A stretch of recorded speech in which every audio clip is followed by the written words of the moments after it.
Hello girls, gays, and non-binary babes. Welcome back to my channel. Today I'm so excited to be bringing you the complete guide to autumn, fall, October reads. I am so excited to talk about all of these books. I have a tiered system of how this is gonna go down and books you might be interested or might not be interested in. So I'm super excited to get into it. Basically, we have 4 tiers of different intensities of books. So the first tier we have is just vibes, just autumn vibes, books that aren't scary really at all and just kind of make you feel like you're in autumn. The second tier that we have is a light thrill, and these are gonna be your more low-key thrillers that still have a bit of a spookier vibe to it. Category number 3, tier number 3, is the spook sesh. These aren't the scariest on the list. They're gonna be scary, but not extreme. These ones, I give you a slight warning, but I feel like the average reader will be able to handle them. And tier number 4 is called Reader Beware. These ones are for your more extreme horror. These ones are just spooky books that feature a lot of gore or violence or disturbing themes. So that's why they're at the very top of the list. So yeah, I'm super excited to get into these. We are gonna start at tier number 1 with the Just Vibes. So the first book I have to talk about for Just Vibes is Circe by Madeline Miller. I think this is the perfect fall book because Circe is a witch in Greek mythology, and she lives alone on this island and she does her witchy stuff. So it's really no wonder why this is a staple, I think, for autumn every year. I do want to reread it again this year, hopefully this month. We'll see how that goes, but I do think this is crucial to the autumn lovers collection if you are also into fantasy. So Circe is a Greek sorceress, and in the mythology she is banished to this island and she does like witchcraft and all that stuff. It's very fall witchy vibes, and it's not really scary at all. It's just more like of a fantasy. Like there's some stakes in here, but it's not really anything that's gonna knock your socks off, you know? I think this is an incredible book. I won't talk too much about this or really any of the books that I'm gonna be mentioning because there's just so many on this list, but yeah, just give you a brief synopsis and why it relates. So yeah, there you go. Okay, next up on the Just Vibes list is one book with a bit higher of stakes, but I don't think it belonged on the light thrill tier. So the next book is A History of Wild Places. This is by Shay Earnshaw, and this is a fantastic book. You can kind of get the overall mood from the cover. It's very dark, but it's very autumnal, I think. And this follows kind of a cult, like a reclusive community and a missing woman and somebody trying to find this missing woman, and it kind of parallels the current timeline along with like what originally went down in this community. So I highly recommend this one. This is one of my staples for fall. Next up in this category is a book I don't currently own but would like to very soon. It's probably one that a lot of you have heard of, and that is Emily Wilde's Encyclopedia of Fairies. So this one I just read for the first time recently. The next book in the series is coming out really soon, so might want to keep your eyes open for that. But this is a very cottagecore-y book. This is about a woman who, in this universe, in this fantasy world, fairies are real and she studies them and she's writing a book about them. And she is on a, like, I don't want to say mission, that makes it sound really intense, but she's on a mission essentially with one of her nemesis, and things happen, obviously It's more of a like fantasy romance book, so I think you kind of get the drift. But this is really good and I really loved it. This one's really popular too, so I feel like you've probably heard of it. But yeah, I had to recommend this one in this category because I feel like it's just perfect. It just has really comforting vibes. And the final book I want to recommend in this category is one that if you have been following my channel for any amount of time, you know I have to recommend any chance I get, and that is Beasts of Extraordinary Circumstance by Ruth Emmy Lang. This is one of my favorite books of all time, if not my favorite book of all time, and it is just so autumnal. It's incredible. This follows a boy named Wylan who is very strange. He's very extraordinary and in a very mundane way. So he can basically kind of control the weather. He has power over the weather and he has these little abilities, but it follows his life through the people who have met him. For example, like his foster sister and teachers and the girl he ends up falling in love with. And his story is told through them, and it's just so beautiful. It's so comforting, and I read this usually every year around this time because it just fits so well with the vibe. It's just so comforting and cozy, and I just love it. So if you haven't already picked this up because of me, now is your chance. You need to read this. It's so good, and I quite literally cannot recommend it enough. Okay, so the next tier that we are moving into is a light thrill, and these are obviously going to be books that have a good fall vibe, but also feature a little bit of a mystery, a little bit of a thrill, if you will.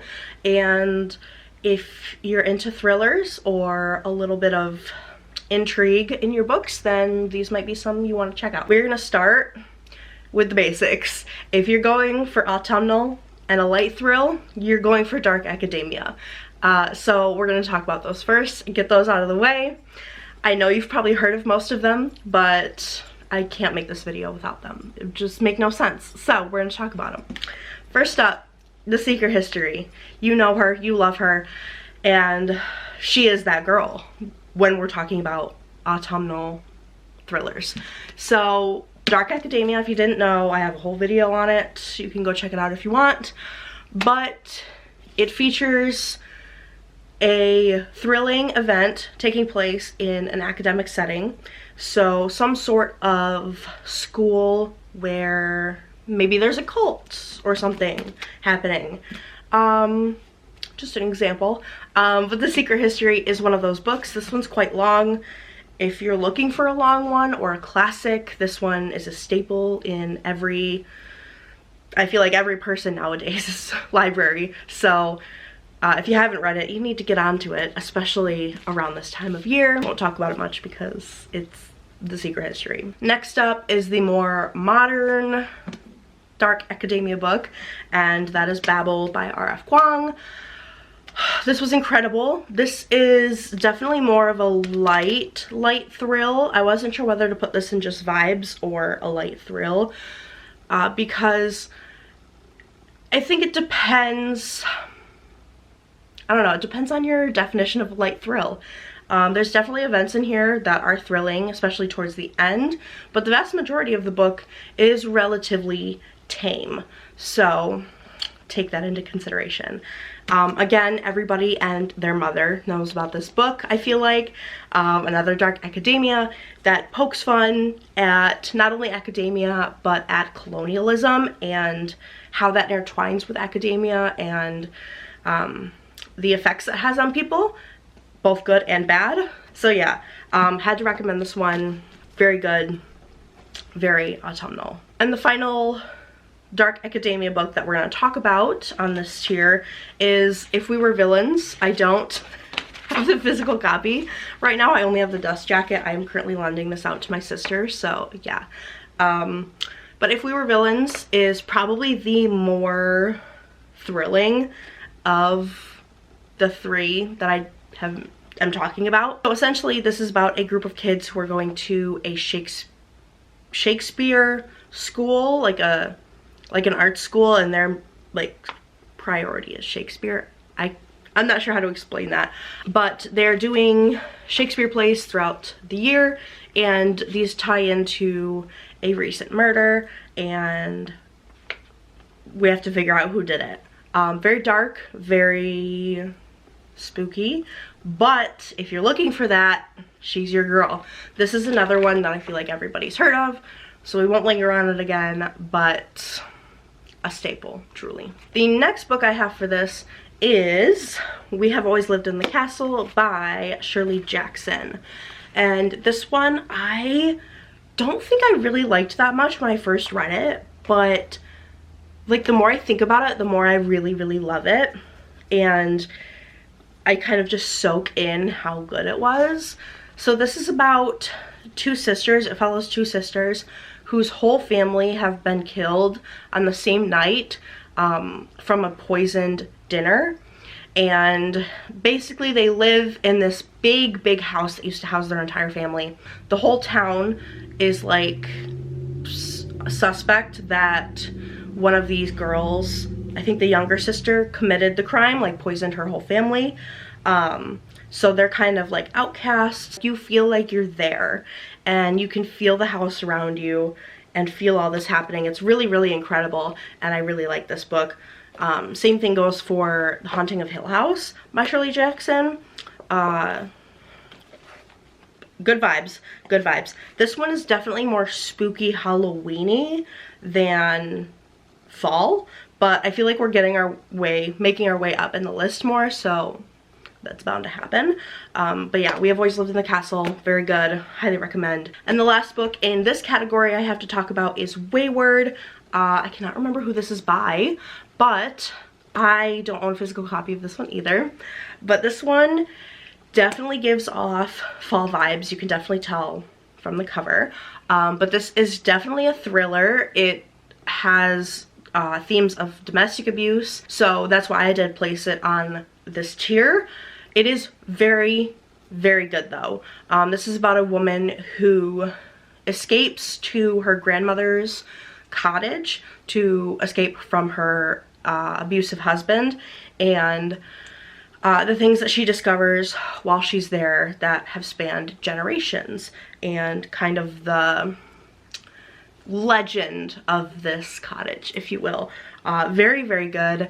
Highly recommend this one. If you were into like witchy vibe again, you'll really like this one. So for the next category, we have the spook sesh books.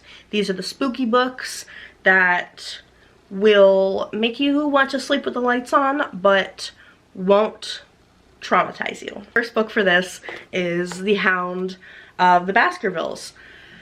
This was really a shock for me, but this, for how old it is, was so creepy.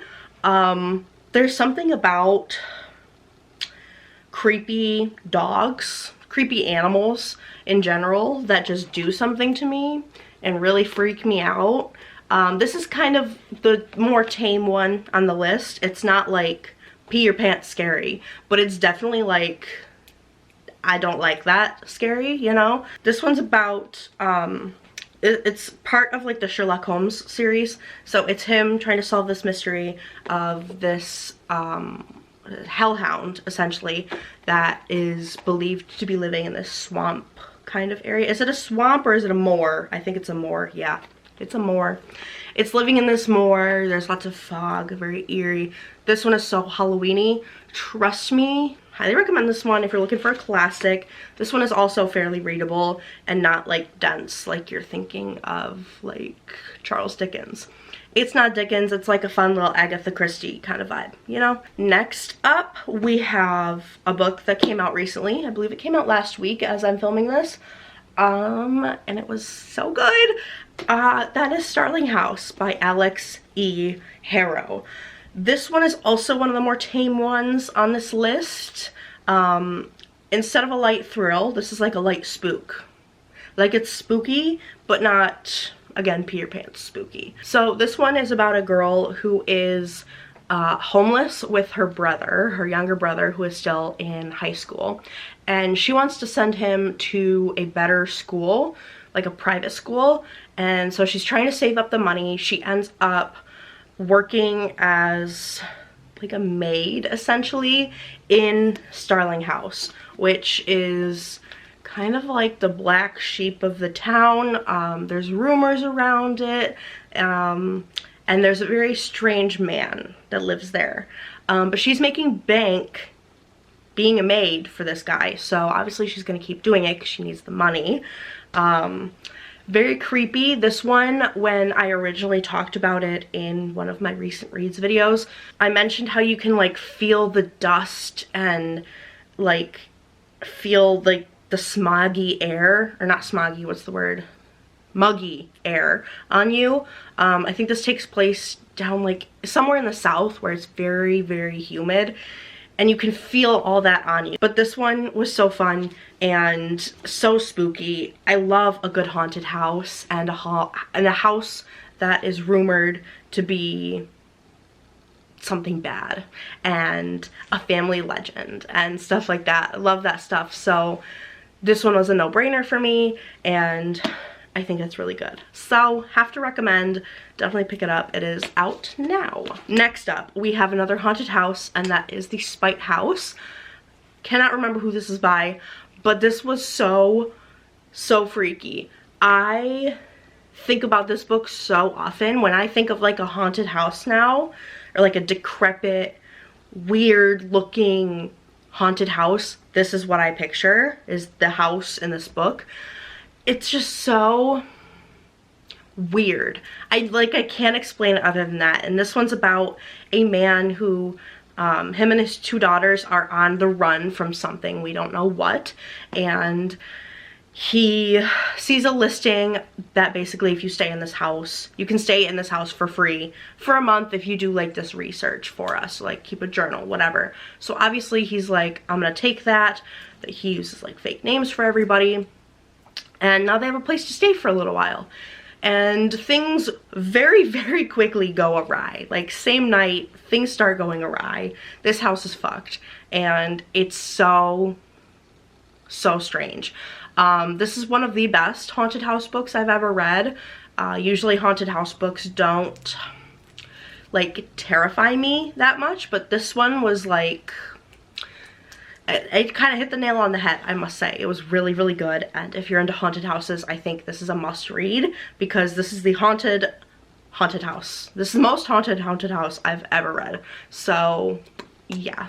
And then finally for this category we have Nestlings. This is by Nat Cassidy, and I'm not even sure if this one's out yet. This one might be out on Halloween, but this book, this is teetering between between Spook Sesh and Reader Beware, because this might have traumatized me a little bit. This is Rosemary's Baby meets Salem's Lot, and those are like 2 of my favorite things. So of course I had to read this.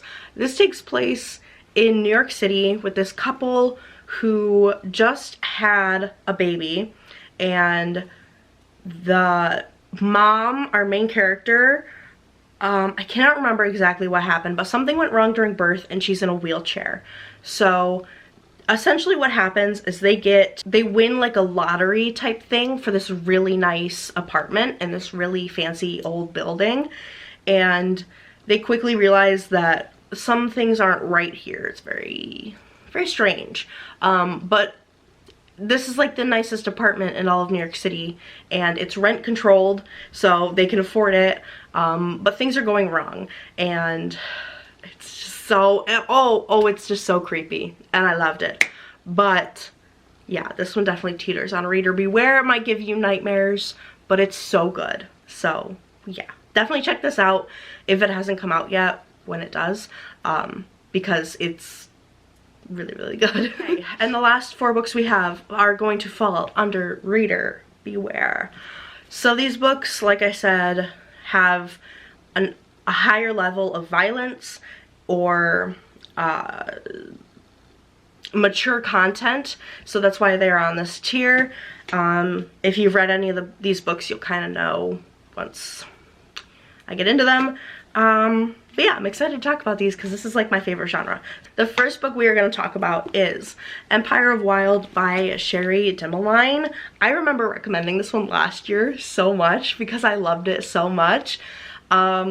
This one is based off of the, I believe it's a native Canadian legend of the Rougarou, which is like a werewolf type creature. It's so hard to explain, but this definitely feels like Salem's Lot meets werewolves. I don't know. This was so spooky and I loved every moment of it. This woman, our main character, her husband is dead. She recently lost him, but then she sees him at a like pop-up revival tent in a parking lot of like a Walmart or something, and she's like, I thought you were dead, and shit goes down from there. I won't say any more because it's fantastic. I'm sure you can kind of piece together from Rougarou and that, I don't know, but so good, and I never see anybody talk about this, so y'all need to read it. Next up is another native horror book, and I just feel like native authors are just killing it in, for lack of a better word, killing it in the horror genre because these are wonderful. Anyway, next, My Heart is a Chainsaw by Stephen Graham Jones. This is the holy grail of Halloween books. If you are a Halloween girly, if you are a slasher girly, oh my god, was this book made for you? This book follows Jade Daniels. She describes herself as not a final girl. So if you've seen slashers, you know what a final girl is. It's the last girl standing, and generally there's an archetype for the final girl. So Jade Daniels is obsessed with slashers. She is definitely your classic goth, small town goth girl, and she's obsessed with slashers, and this is the slasheriest of slashers. So if you like Friday the 13th, A Nightmare on Elm Street, Halloween, Scream, anything like that, you need to read this because it's fantastic. It's so good. There's so much blood and gore and guts at the end especially, and it's just quintessential slasher.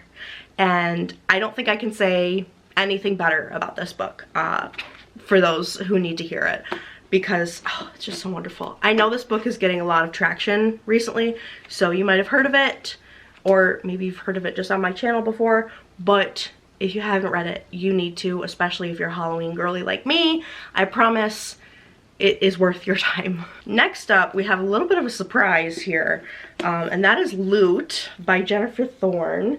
This doesn't really look like it belongs on this tier, but oh my goodness, this was a bit traumatic.